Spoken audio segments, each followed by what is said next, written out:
Okay, welcome back.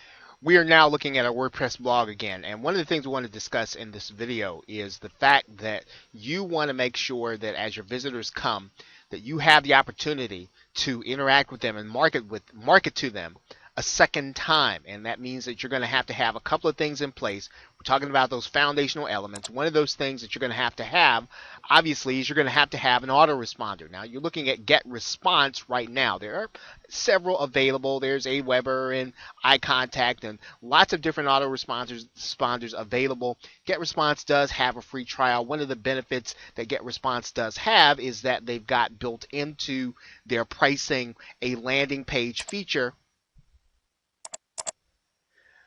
that will allow you to build landing pages with ease and a rather affordable price. I think it's $15 in order to build landing pages where you can use GetResponse in order to do that, and it's going to tie directly into your autoresponder. Now, obviously, if you don't want to use GetResponse, there are other things that you can use. There are software options called lead pages. We talked about that in one of the videos. You can actually pay, I think it's either $37 or $67. Lead pages will give you the ability to drag and drop, create landing pages so that you can collect leads.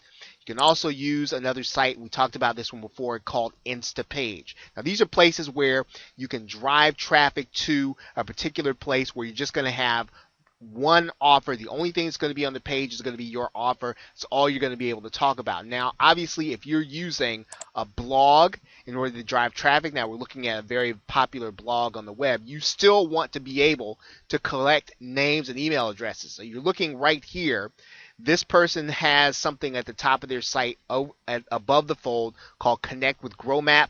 That means that you can actually connect with them by getting here, but you also want to be able to collect names and email addresses. Now, this is obviously not totally above the fold, which is where you'd want them to be in order to collect names and email addresses. You want to have it so that people do not have to scroll in order to do that. But again, at least this person is attempting to collect names and email addresses. I mean, you can see that in some other places.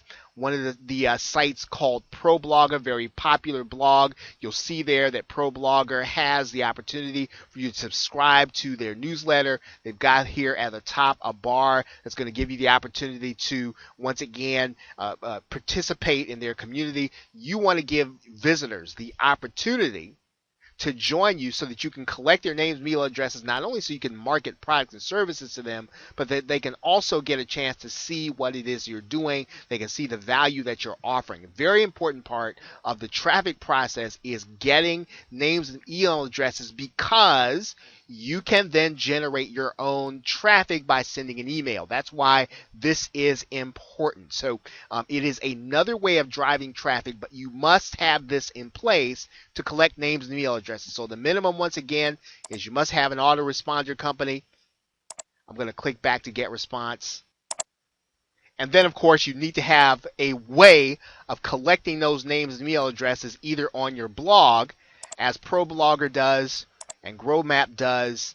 There are some other examples that I was going to show you. Here's a person that's actually doing a review site. They're reviewing a product called Continuity Income Videos.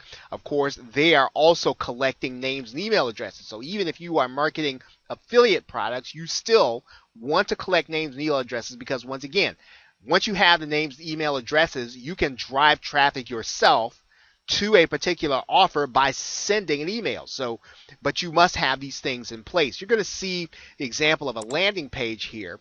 Here's a person that actually does a podcast. So they don't necessarily produce a product or service, but they do a podcast. And one of the things that they do is they have different landing pages for their events. Right? So you can come to this person's event, and this is an example of a landing page where the only thing available to you is just this offer. The only thing you can do is put in your name and email address to this particular offer.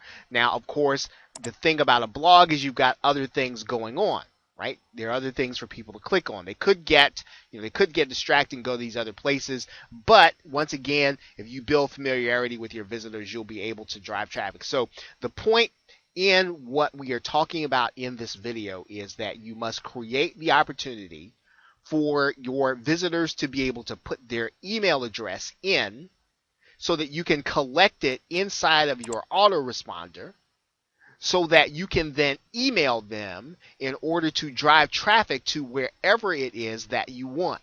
And of course, you'll need to have a landing page or a place where they will find it attractive in order to do so. Okay, so you must have those foundations in place. Whether you're using a web page or a landing page, make sure you've got your autoresponder in place and that you have some place that you are collecting those names and email addresses for that initial bit of traffic. Okay, so with that, thanks, and I will see you in the next video.